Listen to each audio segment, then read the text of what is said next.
But how does this shift happen when we are born as a man or a woman?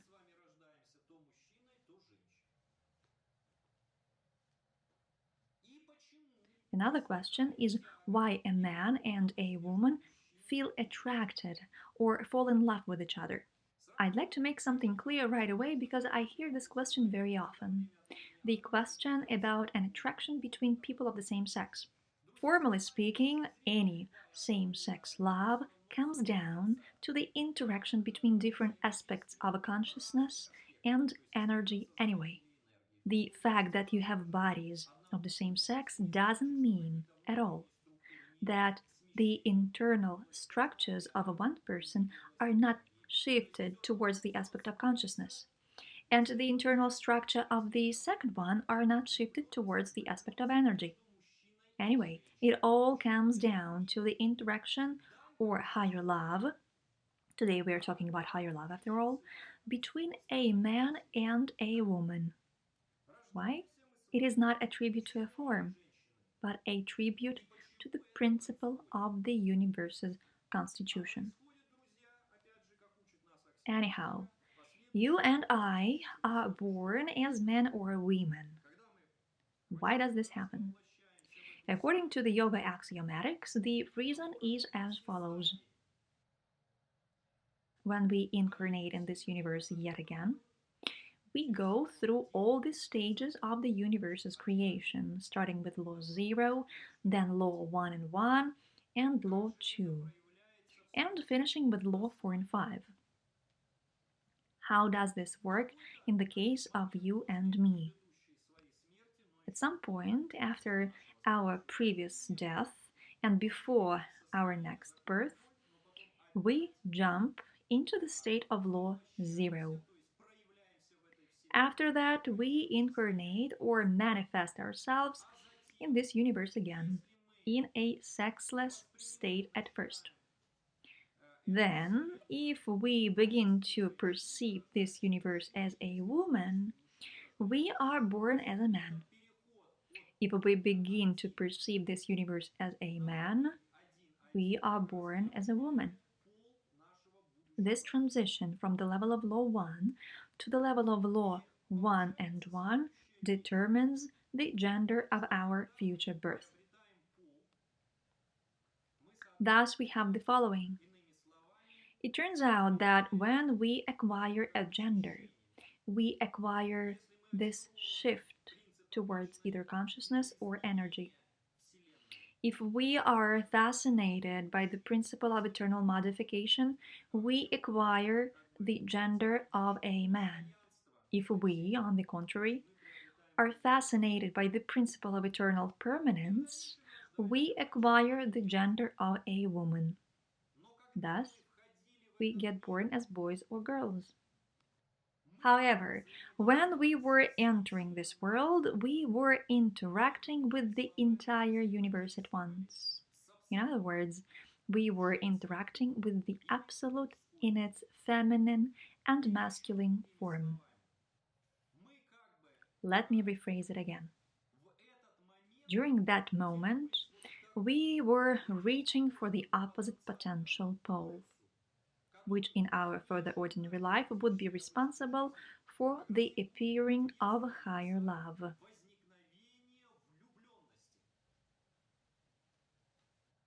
What's the bottom line?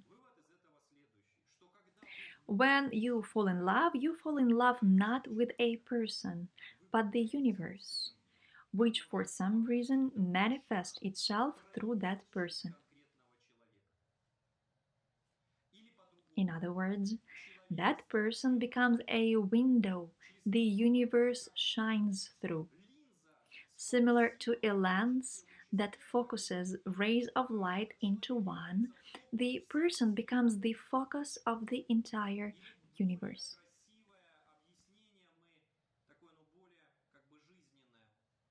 Here's another way of explaining it, which is closer to our everyday life. When we acquired bodies of men or women, we came to this world because we were fascinated by the Absolute in its male or female form. We still want to interact with it the way it was at the level of law 1 and 1, the level where there is only one and the other, and nobody else. However, it is very difficult for us to perceive the universe as a whole when our soul is immersed in all the structures of our bodies.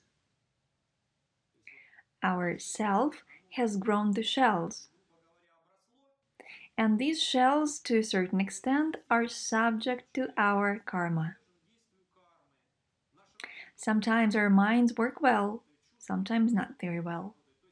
Sometimes our feelings work well, sometimes they don't.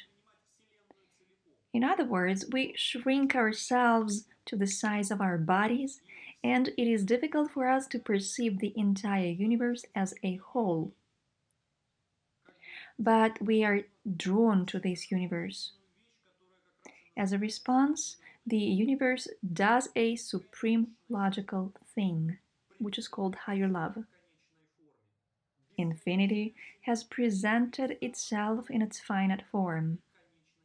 The infinite universe all of a sudden turned into a certain finite girl or young man. Why? By its grace. Because we respond better to our own kind. The universe could have presented itself in the form of a solar eruption. The girl of our dream could have manifested herself as a Magellanic Cloud. However, it would be more difficult for us to perceive and interact with it. Why? Because it is essential to interact with it not only mentally, but also using all our senses and body parts, including the ones that we use for sexual interaction. So the universe does this fantastic supreme logical thing. It shrinks itself to the finite. Therefore, when you are in love with a girl or boy, you are in love with not a girl or a boy. You are in love with the entire universe. You are in love with the absolute in its female or male form. As long as you see this absolute, you will be in the state of higher love. However, if for some reason you stop seeing the absolute, this higher love will begin to disappear. All of a sudden, something will be missing. This is the moment when the word if appears. Oh, if you were a little bit quieter, kinder, sexier, and so on and so forth. All kinds of ifs. Thus, it turns out that the whole universe isn't present, only part of it, and something is missing. Moreover, law 4 and 5 comes into play instantaneously with an attempt to collect the missing parts. It explains the leapfrog of our partners. First, there was one husband, then the second, fifth, 10th, and you cannot see the end of it. There is no satisfaction either. Why? Because this is the level of law 4 and 5. Meanwhile, we still want higher love. You get it, right? Going through endless partners leads to nothing. But let us take a step back here. From the axiomatic viewpoint, when someone falls in love with someone, he or she sees nothing less than the universe in his or her partner. No one else. When in love, we want to interact with the universe shrunken into one person at all levels. First, mentally at the level of our mind, when the mere thought that the object of our higher love exists in this universe causes euphoria. We also remember that in addition to our mind, we have our senses. And we naturally want to merge with this universe, or with this girl in our case, using all our other senses. We want to look at her, hug her, kiss her. We want to hear her voice. We want to talk to her. We want to have sex with her. Why? Because we interact at all levels. However, we interact not just with the person but with the entire universe. If someone says, "Hey, there is another girl, do you want to have sex with her?" You would be like, "Why would I want to do it if I have everything in this girl?" The universe is one. There are no 5 or 10 universes. However, this works only while you see the whole universe in this girl. If, for some reason, the channel to the highest all of a sudden disappears or starts gradually disappearing, your higher love slowly but surely starts turning into love.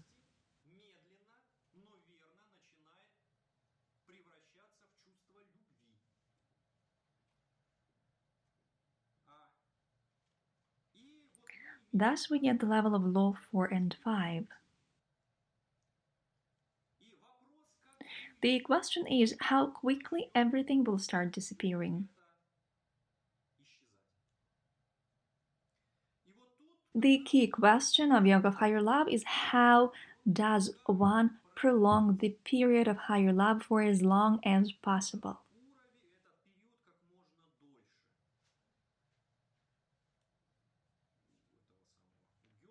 As Goethe's Faust said, "Stay a while, you are so beautiful." It was a key phrase, I would say.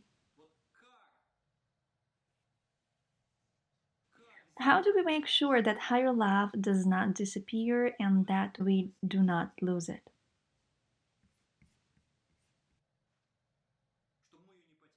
How can we lose it? We can only lose it because of our own stupidity.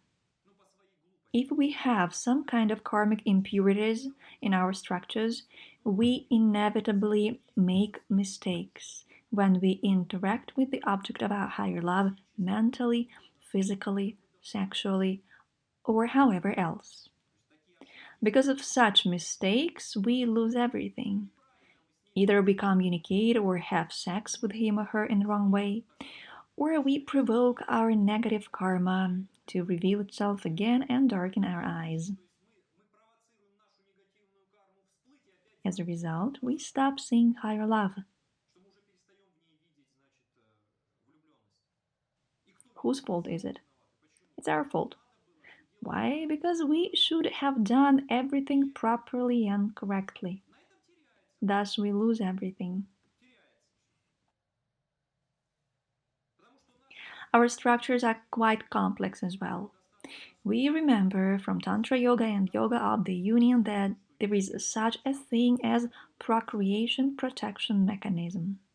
It has its own plans. What happens when higher love comes? While we are in love, higher love switches the procreation protection mechanism to the way it is supposed to be. Higher love is the ultimate master of this mechanism. However, if we forget about higher love even for a second, the procreation protection mechanism comes back right away. It starts carrying out its program again. That is why we need the second stage of higher love, which means that we have already mastered all the necessary practices related to how to have sex, how to generally treat women or men, what to do and not to do, or what to avoid or encourage. Some obvious moments. It is clear that everything that leads us to the loss of prana, for example, sex with losses that doesn't result in conceiving of a new life, unquestionably jeopardized our higher love. This is a tricky situation. On one hand, we are doomed to enter into sexual union with someone we are in love with. But on the other hand, nothing ruins higher love more than sex with losses. Pray to God a new life is born during that time, at least. It is important to realize that starting from the human body, sex can be divided into the energy of pleasure and the energy of procreation. It is better to not spend the energy of procreation. Never. Especially in the state of higher love, unless we want to have kids with someone we are in love with.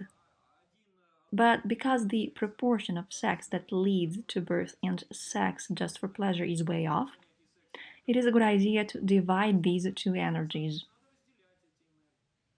But we don't know about it. We fall in love and start doing stupid things in bed. Millions of little things come into play, blurring our vision. We tend to lose higher love, and it disappears or sort of dissolves. We stop seeing a window to the absolute in the person we are in love with.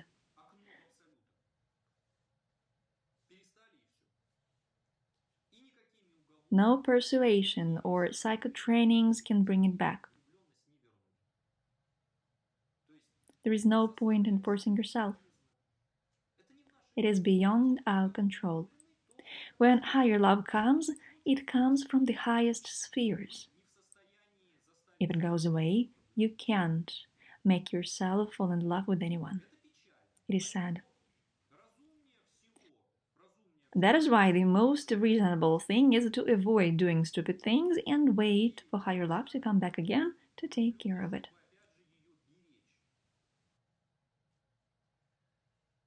However, let's get back to the axiomatics. When you are in love with someone, you see nothing more and nothing less than the absolute. Roughly speaking, the absolute is always with you. The fact that it manifests itself through a specific girl is simply its grace. It just comes down to our level. But strictly speaking, it can manifest itself through anything. Either it is a Magellanic Cloud, the ocean, bird chatter, or anything else. It will be just more difficult for us to perceive it that way.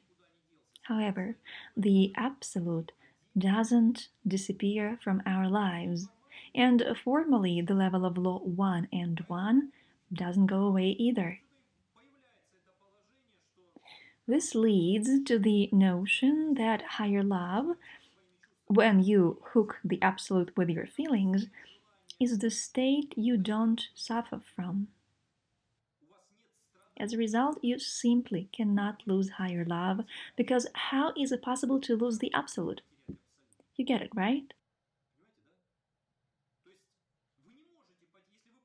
If you understand that the girl you're in love with is the absolute, nothing can happen to her, just as nothing can happen to the entire universe, since there is no difference between her and the entire universe.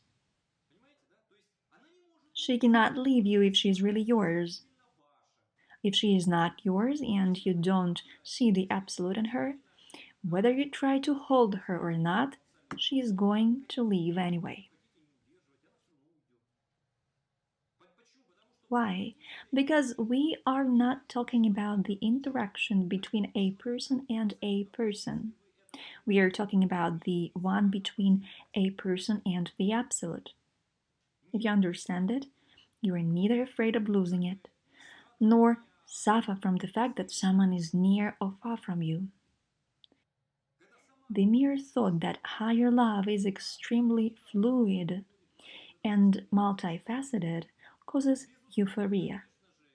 No doubt, these are very high forms that require our minds to be sharpened and refined. However, we also remember that when we are in love, all processes go very quickly, including the growth of our intellectual level. Moving on. So far, we've been talking about someone who falls in love. But what happens to a person when someone falls in love with him? Here I am, living and not grieving, and bam, someone falls in love with me. What am I supposed to do? Will it make me feel good, bad, fun, or sad? First, why does someone fall in love with me and not my neighbor or anyone else?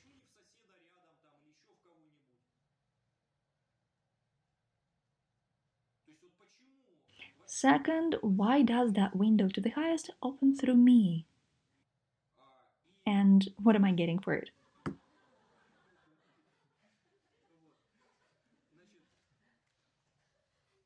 As a matter of fact, these are very practical questions. A lot of practices of yoga of higher love are based on them.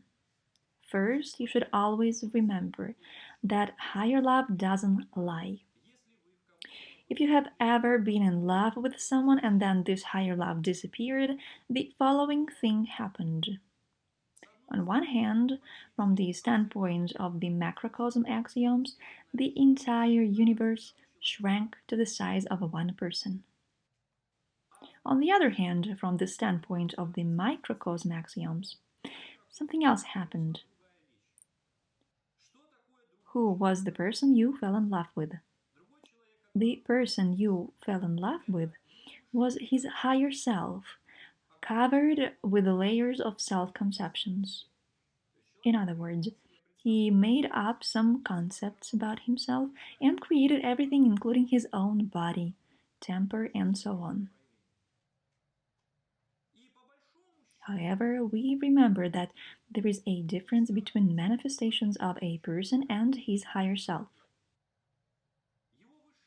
The person's higher self, according to the axiomatics, is identical to the absolute. Whatever is created or generated by Maya is different for everyone, and it is just a form.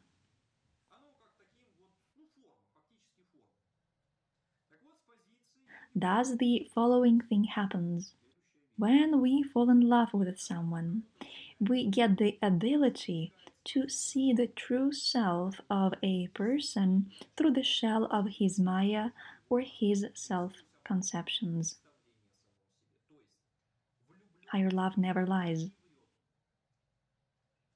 Why am I talking about it? Because very often I hear sad stories which are not even about average people we are not talking about today. These are stories of practicing yogis and yoginis. Usually they go like, well, I fell in love with a girl, everything was amazing and wonderful. Then I looked closer. Oh my, has she always been that selfish and mean? Suddenly the girl appears with all her negative aspects, and the guy feels like knocking himself out.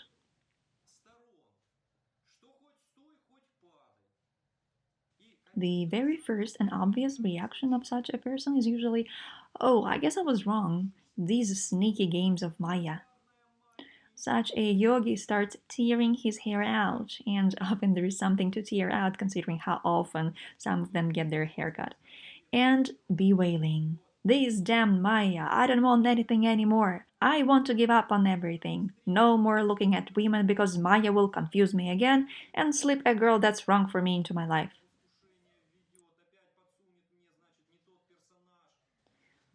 Pardon me for my language, but such people instead start harassing higher love, saying that it made them fall in love with someone who turned out to be a bad match for them.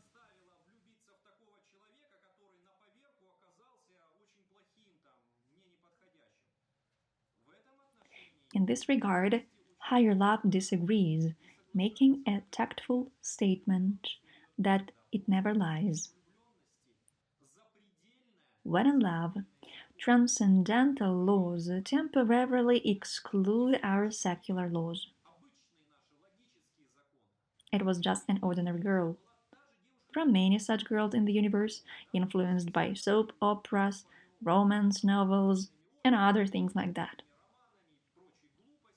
What the yogi eventually saw was just a shell of the girl. Inside, she was a goddess. But she was deluded.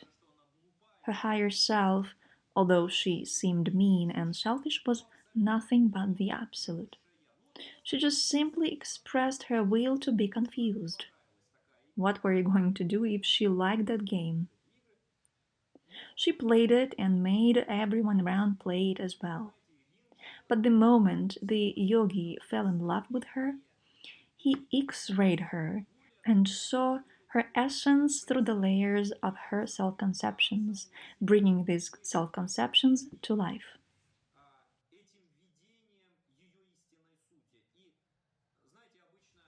Usually, when a person is in love, he tends to deify the weaknesses of someone he's in love with.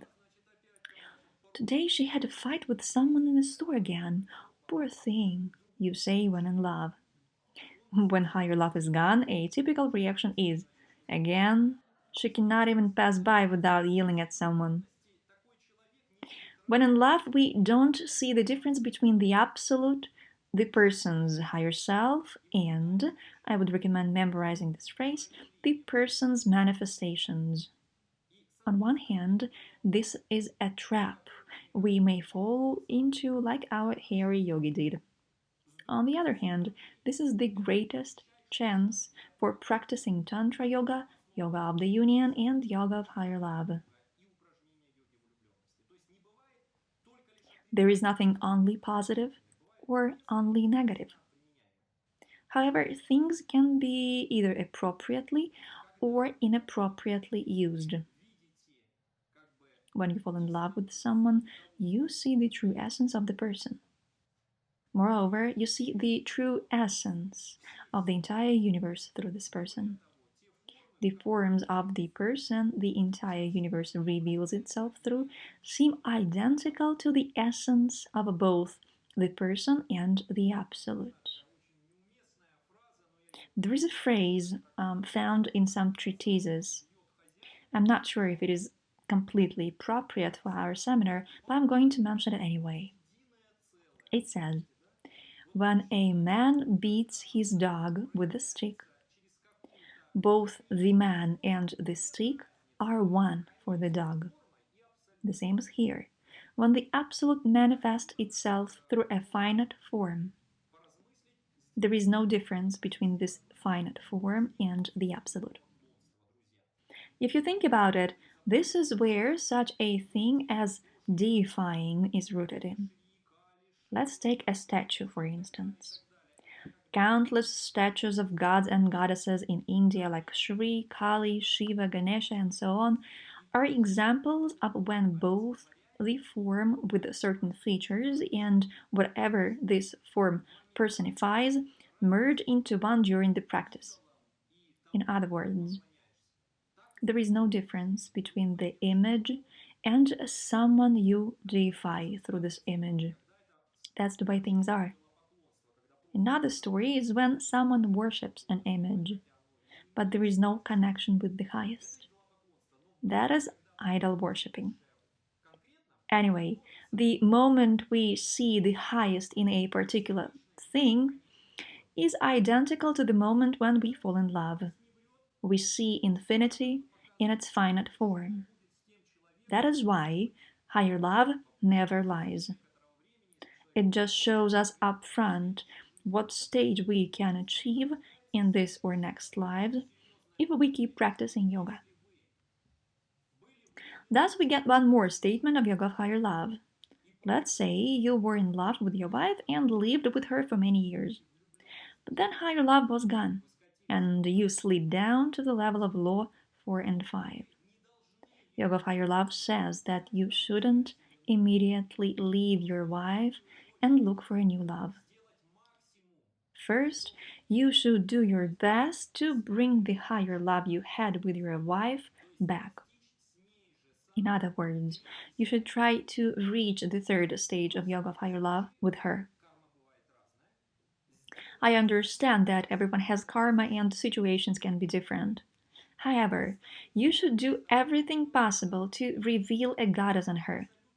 As the Tantra Yoga says, either she stays with you, or the Absolute expresses his will to come to you in a different form. Well, if it will be better for a woman to fight another man. As far as you understand, it is a two-way street, and the same is true for men. That is why the triad, calls for the utmost patience instead of a feverish change of partners. Oh, yesterday I was in love with Marie and the absolute was shining through her. Today I'm in love with Kate and I can see the absolute in her. Tomorrow I will fall in love with Lena or someone else. Sometimes this happens to people who just cast a glance at the triad without going deeper. They mistake their wishes for reality. They start believing that some of their ego impulses are revelations from the highest. There is nothing wrong with it. With one exception, you must follow the first, second, and third principles of yoga. Feel free to go ahead and change your wives, lovers, partners, or whoever you want, like you change your socks. What does yoga say about it? Yoga says that no one knows your life better than you do to give you advice. On the other hand, if you keep ignoring the first, second, and third principles of yoga, you will not only stop progressing, but you will gain a lot of problems. Why? Because each new made up goddess will be worse than the previous one. You still have so much to work on with someone you are currently with. Yet, you are already reaching for a new one. If higher love is gone, the universe starts demanding compensation. As soon as higher love disappears, the procreation protection mechanism wakes up immediately and starts creating troubles for you. All kinds of troubles. It makes you start looking for new partners. And it has its point. Why? Because as we remember from Tantra Yoga, the most important thing is life. Life is a priority. Higher love comes and goes, but life must be continued. Therefore, Tantra Yoga and Yoga of Sexual Union prescribe engaging in all kinds of practices, including sexual ones, with other partners besides your husband or wife. You still have to work hard with your wife or husband to reveal a god or a goddess in her or him. Other partners will become helpers of yours and allies of your husband or wife. Because what you have ceased to see in your husband or wife, out of your own stupidity, you can see in your other partners. Thus, it may help to bring the feeling of higher love back to life. In any case, there is no other recipe in the triad. If you want to return the lost higher love, you still remember that higher love doesn't depend on us. You can do only one thing. Do everything possible to prepare yourself for higher love to come back. And when it does come back, don't destroy it again. The first step would be to do everything possible for higher love to return through the same channel it came to you the first time. Once again, this will be possible only if all other conditions are met. If it's not your karma that higher love reveals itself through the same channel it used the first time, the gears of the universe, without any effort of yours, will turn by themselves and you will find yourself next to someone who is right for you. Let me stress it again. Without any of your efforts. That's the way things are. It is called the law of karma. But before that, first, you have to deal with everything that made you lose the previous higher love.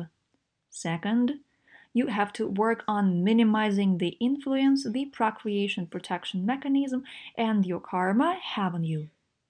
Otherwise, you will get carried away and it will be right. This is what higher love is from the standpoint of the axiomatic microcosm. In this case, Yoga of Higher Love says that if someone falls in love with me, it actually has nothing to do with me. I'm just a shell made of my own stupid ideas about myself. But someone who falls in love with me is the one who, firstly, truly possesses the divine gift of seeing my higher self through me, the higher self that even I cannot see in myself. And secondly, seeing the entire universe through me. Thus, I turn into a window. This is another piece of magic from Yoga of Higher Love. The more someone sees the highest through me, the better it will be for me. Why? Because there is no violation of my free will.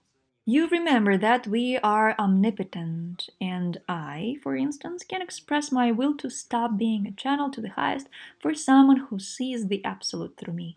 I can be like, I don't want anyone to see my higher self in me. I'm going to hide it because there is nothing to see here. On one hand, the freedom of our will is sacred, as you remember. No one can violate it, including the absolute. But on the other hand, the world is so much wider. The longer someone is in love with me without violating my free will, the faster I begin to evolve spiritually. No man ever managed to become a window to the absolute with no consequences. That is what practices of Tantra Yoga, Yoga of the Union, and Yoga of Higher Love are based on. During these practices, you should try to see nothing more nor less than the absolute itself in your partner, which is a win win situation. Whether I have mutual feelings or not, it doesn't make much difference from the standpoint of higher love. If this happens and there is no violation of my free will, then in the future I tend to fall in love with the one who is currently in love with me. Why? Because I'm sort of getting purified, and the person who is in love with me is also doing the same. As a result, this channel keeps getting more stable in comparison with other ones. This is what these practices are based on. We cannot make someone fall in love with us. What we can do is to remove everything from us that would potentially become obstacles for someone who falls in love with us. Higher love is not something we can easily cope with. We can only pave the way for higher love to run smoothly when it doesn't finally manifest itself. Therefore, I'd like to stress this idea once again that higher love is always of value. There can't be such a thing as unrequited high love from the standpoint of a single person. Why? Because if the absolute manifests itself through someone, but that someone expresses his will not to be this channel to the highest, the absolute will never be insisting on hacking its way through that person. It will start looking for other people it will be able to manifest itself through. The absolute is called the absolute for a reason. It can manifest itself through absolutely any girl or guy. It doesn't replace them, but extends them to its size. You get it, right? There can't be violence in any form. Thus, we are finishing the second part of our seminar. This is the third part of the Yoga of Higher Love seminar. We are moving on. So, where were we? We've discussed that although higher love is rooted in supreme logic, we can still talk about a certain model or pattern for how higher love takes place. We've outlined the key points of this pattern to create an initial approximation. And here's an interesting thing.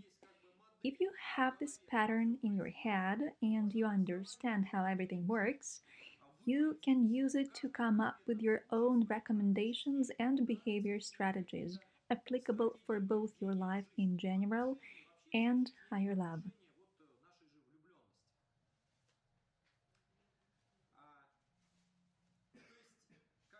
In other words, by reflecting on this pattern and constantly thinking about it, we can relate it to what we already have in our life.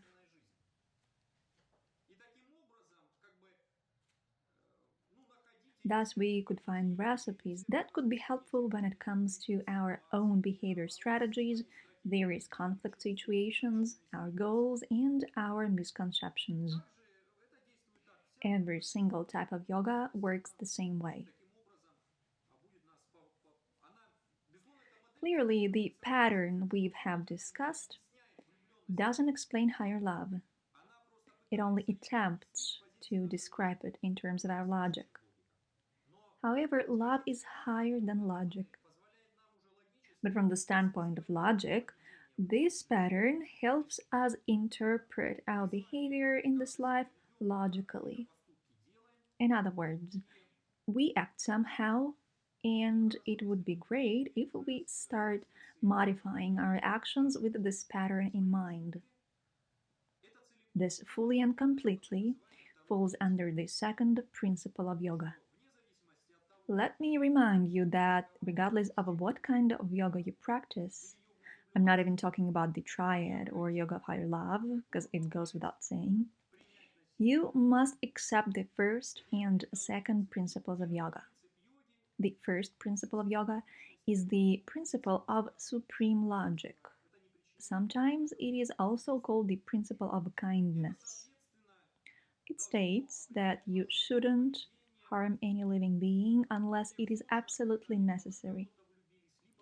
This principle should determine the course of actions in both cases, when either you fall in love with someone or someone else falls in love with you.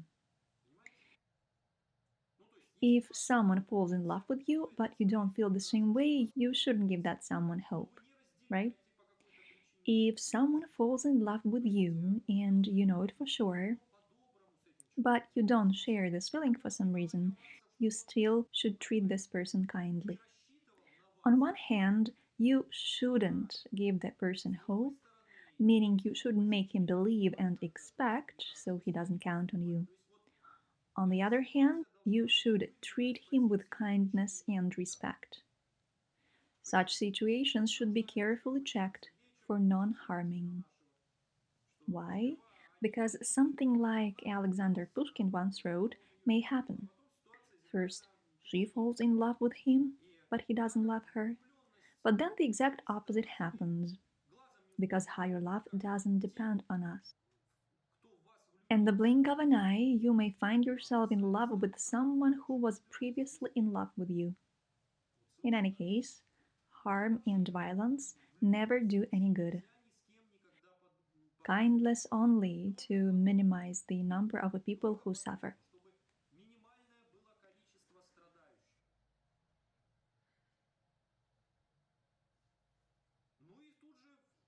Plus, there is the second principle of yoga, or the principle of efficient use of our mind, time, energy, and so on.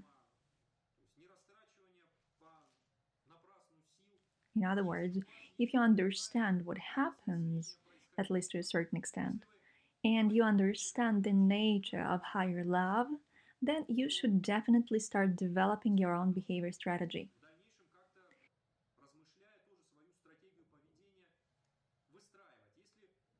If you used to be in love and you think it would be nice to fall in love again, it is a perfect time to ask yourself whether you are ready for it yet. Have you done everything you could to prepare yourself to encounter higher love without destroying it again?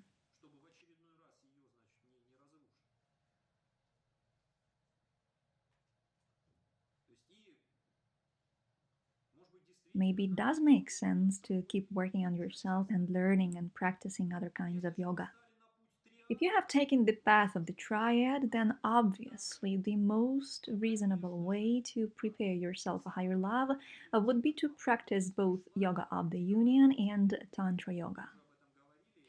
Although, as we've mentioned already, not many people end up practicing these methods because a lot of requirements need to be met. Anyhow, it is still a good idea to find out more about them. If you know that you will fall in love again and sooner or later end up in bed with the object of your higher love, it would make sense to find out more about Yoga of the Union, a paradox. Sometimes people who have been practicing other types of yoga for years start acting like children when it comes to their sexuality. The existence of various sexual practices and the fact that there can be sex without losses sound like a revelation to them. It was okay when there was no information on this topic, and it was not appropriate to speak about it. Now everything has changed. However, instead of preparing themselves, people do nothing, expecting that higher love will come again and everything will be fine. It reminds me of a soldier taking a nap under a tree, waiting for a war to begin instead of perfecting his warcraft skills in endless military exercises. I will learn how to fight when the war begins, he thinks. No, guys, it is too late to learn when the war has begun. Thus, we've described the second principle of yoga, which is also very important and necessary to follow. Finally, if we talk about the triad and yoga of higher love, we should also mention the third principle of yoga, which is very important as well. The third principle is a vow to refuse to suffer. Otherwise, how will you recognize higher love? If you don't refuse to suffer, you will get your attachments or your amorousness and higher love mixed up very easily. Why? Because the vow to refuse to suffer states that we renounce to live in this world full of suffering. We renounce suffering and everything that causes it. We also take on the mission of not only giving up suffering, but helping others to give up suffering as well. Sort of help. Thus, if higher love has come to you, but you still suffer, you may treat it as a sign. Is it really higher love if I still suffer? Or just a tiny glimpse of a feeling that got covered with a huge amount of my own negative karma?